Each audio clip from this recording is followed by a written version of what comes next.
Merci pour notre Père Céleste de ce que tu nous permets de mettre de côté nos préoccupations, de venir ensemble pour nous ressourcer en toi, Seigneur. Seigneur, sois avec nous, dirige-nous et aide-nous vraiment à délaisser les choses dans nos vies qui ne te plaisent pas, mais vraiment avoir une vie qui te soit agréable. Sois avec nous. Dans le précieux nom de Jésus que nous te prions. Amen.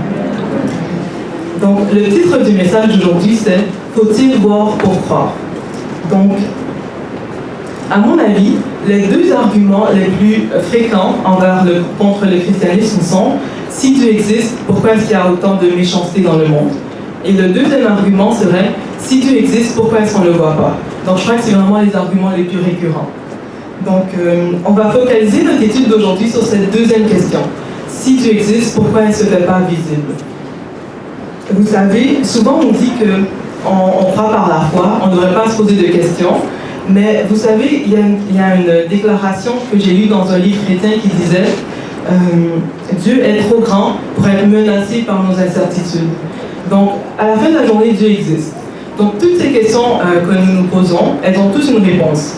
Si toutefois les réponses ne sont pas accessibles dans cette vie, un jour Dieu pourra nous répondre lui-même.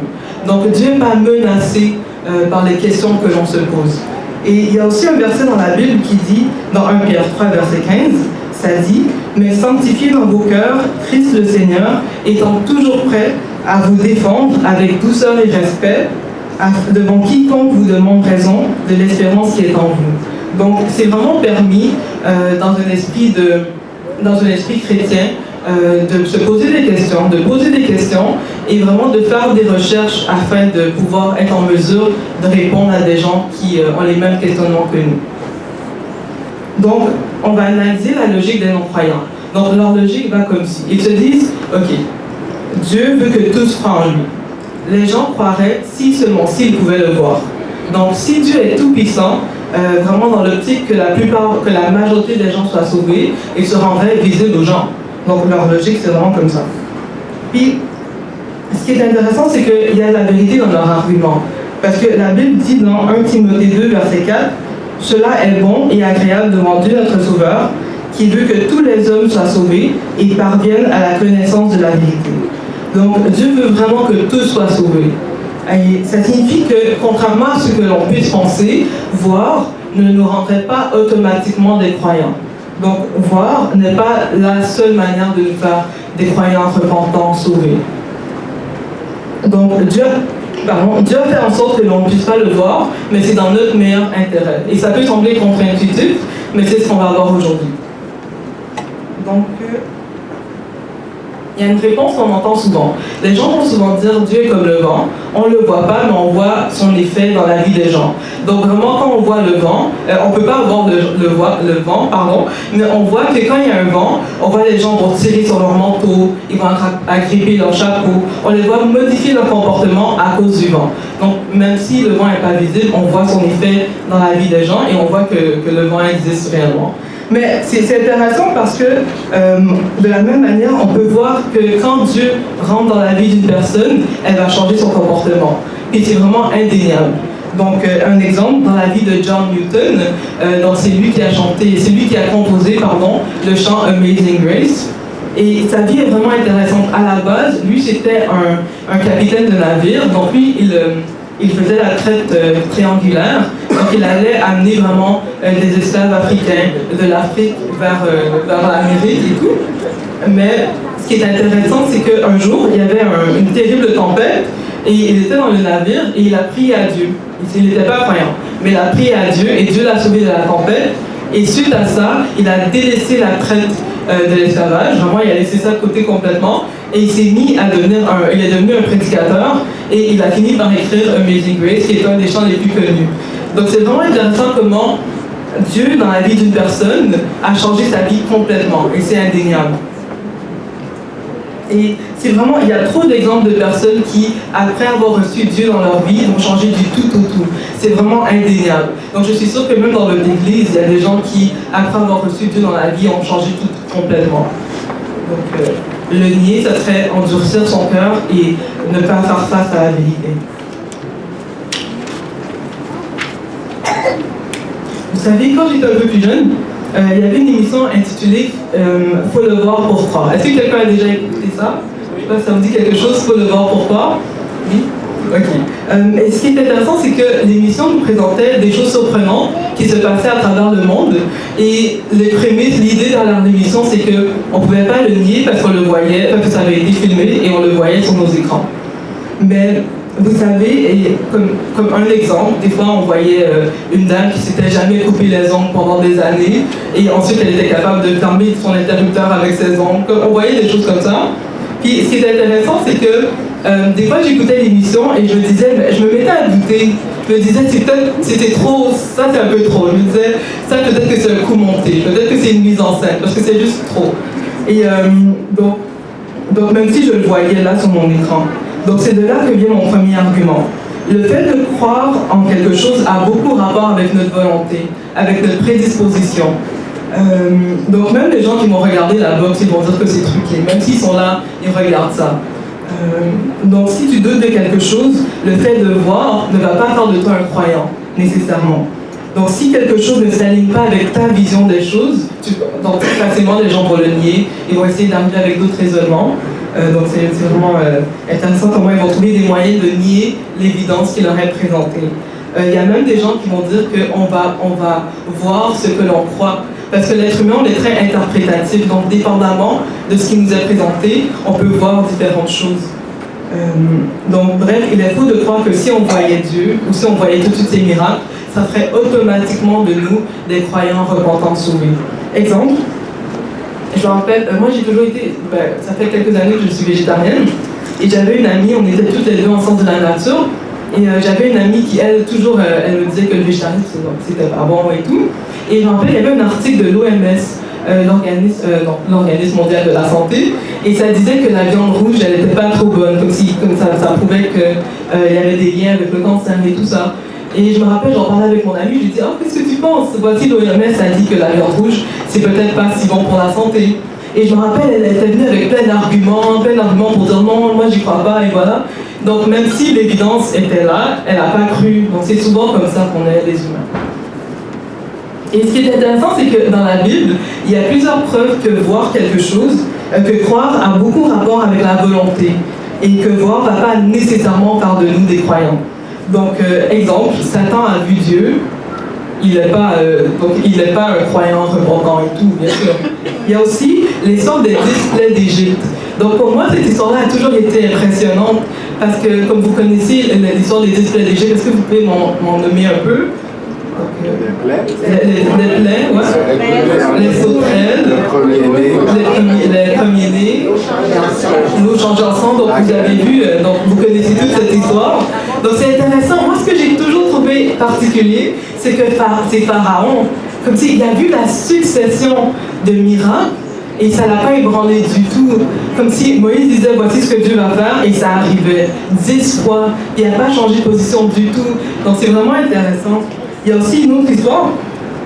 Donc je vous invite à regarder avec moi Matthieu 8, versets 28 à 34.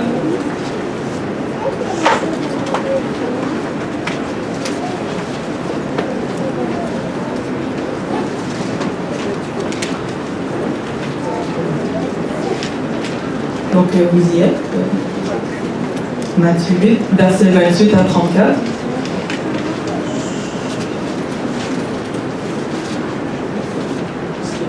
Ok. Donc la parole de Dieu nous dit, lorsqu'il fut à l'autre bord, dans le pays des Gadaréniens, 2 démoniaques sortaient des sépulcres vers au-devant de lui. Ils étaient si furieux que personne n'osait passer par là. Et voici, ils s'écrièrent, qui a-t-il entre nous et toi, fils de Dieu? Es-tu venu ici pour nous tourmenter avant le temps? Et il y avait loin d'eux un grand troupeau de pourceaux qui paissaient. Le démon priait Jésus, disant, si tu nous chasses, envoie-nous dans ce troupeau de pourceaux. Il leur dit, allez. Ils sortirent et entrèrent dans les pourceaux. Et voilà, tout le troupeau se précipita des pentes escarpées dans la mer, et ils périrent dans les eaux. Ceux qui les faisaient paître s'enfuirent et allèrent dans la ville raconter tout ce qui s'était passé et ce qui était arrivé aux démoniaques. Alors toute la ville sortit à la rencontre de Jésus, et dès qu'ils le virent, ils le supplièrent de quitter leur territoire. Donc, cette histoire-là, je la trouve intéressante aussi, parce que c'est intéressant, il y a plusieurs éléments. premièrement, tout le monde connaissait ces deux démoniaques-là. Ils étaient habitués de les voir comme si dans leur état. Donc, ils ont vu le changement opérer après l'intervention de Jésus. Donc déjà ça, c'est indéniable. Et ensuite, ils ont vu, c'est vraiment impressionnant de voir plein de cochons, en fait, qui s'élancent dans l'eau comme ça.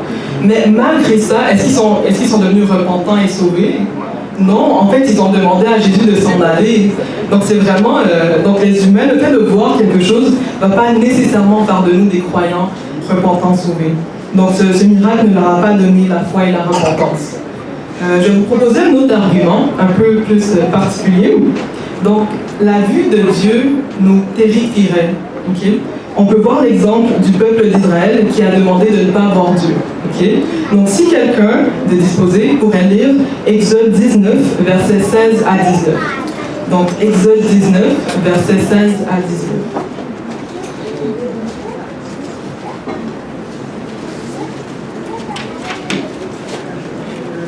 Le troisième jour, au matin, il y eut des tonnerres, des éclairs et une épaisse nuée sur la montagne. Le son de la trompette retentit fortement, et tout le peuple qui était dans le camp fut saisi d'épouvante. Moïse fit sortir le peuple du camp à la rencontre de Dieu, et ils se placèrent au bas de la montagne. La montagne de Sinaï était toute enfumée parce que l'Éternel y était descendu au milieu du feu. Cette fumée s'élevait comme la fumée d'une fournaise et toute la montagne tremblait avec violence.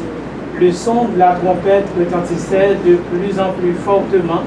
Moïse parlait et Dieu lui répondait à haute voix. Donc ce passage-là est très intéressant. On voit comment la réaction du peuple d'Israël, ça a été la peur. Et je vais vous montrer un autre passage aussi. On peut lire aussi dans Exode 20, versets 18 à 19. Et ça, c'est juste pour vous mettre dans le contexte, c'était juste après la lecture des 10 commandements. Okay? Donc je vais vous le lire. Exode 20, versets 18 à 19. Tout le peuple entendait les tonnerres et le son de la trompette. Il voyait les flammes de la montagne fumante. À ce spectacle, le peuple tremblait et se tenait dans l'éloignement. Ils dirent à Moïse, « Parle-nous toi-même, et nous écouterons, mais que Dieu ne nous parle point, de peur que nous mourions. » Donc, par ce passage, on peut voir clairement que le peuple d'Israël était effrayé, juste par la voix de Dieu. En fait, ce qui se passe, c'est qu'on est trop petit. Donc, pour vous donner une analogie, si, disons qu'un avion venait en face de vous maintenant, même si je vous disais que vous êtes en sécurité, tout est correct, je crois que vous prendriez quelques pas de reculons. Et ces pas de reculons seraient dus à la peur. Et pour vous donner une autre analogie, pensez à un aquarium, disons un local où il y a un poisson et tout ça, et si vous vous approchez le visage, le poisson va reculer. Si le poisson n'est pas habitué avec vous, le poisson va reculer. Et il va reculer parce que contrairement à lui, on est immense par perspective. Donc vraiment, et ce qui est intéressant, c'est que ces analogies que je vous ai données, ça ne fait pas du tout, ça fait même pas justice à la grandeur de Dieu par rapport à nous. Donc, est-ce la réaction appropriée pour nous amener à l'amour et à la repentance? Non. Donc, c'est intéressant. Ce qui est intéressant, c'est que Dieu a plutôt décidé de se révéler à ceux qui le cherchent. Donc, Jérémie 29, verset 13 nous dit, « Vous me chercherez et vous me trouverez si vous me cherchez de tout votre cœur. » Donc, si on cherche, on peut voir que Dieu se révèle dans la nature, comme Romains 1, verset 20 nous dit, en effet, les perfections invisibles de Dieu, sa puissance éternelle et sa divinité se voient comme à l'œil depuis la création du monde, quand on les considère dans ses ouvrages, et sont donc inexcusables. Il y a aussi Psaume 19, verset 1 qui nous dit, les cieux racontent la gloire de Dieu, et l'étendue manifeste l'ouvrage de ses mains. Et ce qui est intéressant aussi, quand on cherche, on peut voir que Dieu se révèle à travers la science. Donc, il y a beaucoup de choses qu'on voit dans la science qui pointent vers un designer intelligent. Donc, si pour tous ceux qui ont fait la biologie, qu'est-ce que les profs de biologie vont toujours dire? Ils vont toujours dire on est bien fait. Même si c'est des professeurs qui sont complètement athées, ils vont toujours répéter on est bien fait, on est bien fait, on est bien fait. Donc, c'est intéressant. Donc, si on cherche Dieu, on peut voir que Dieu se révèle aussi par la Bible, juste par la vérité qui est présente dans la Bible. On peut voir Dieu à travers cela. Donc, et si on cherche Dieu, on peut aussi voir que Dieu se révèle dans nos vies.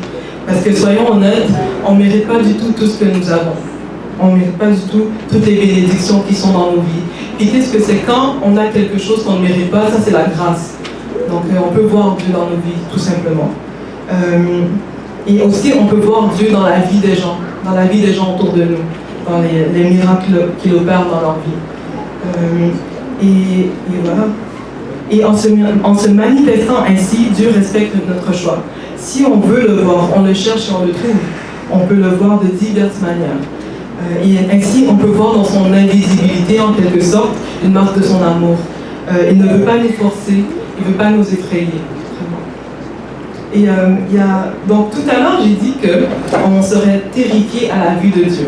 Mais je crois que certains d'entre vous se sont peut-être dit, mais alors pourquoi Dieu est tout-puissant? Pourquoi est-ce qu'il ne s'est pas révélé à nous d'une manière qui ne nous rendrait pas effrayés? S'il est capable de faire toutes choses, pourquoi est-ce qu'il ne se présenterait pas à nous d'une manière qui ne ferait pas peur en fait? Mais donc il aurait pu trouver un moyen de se montrer à nous, de nous montrer ses miracles sous une forme qui ne serait pas menaçante.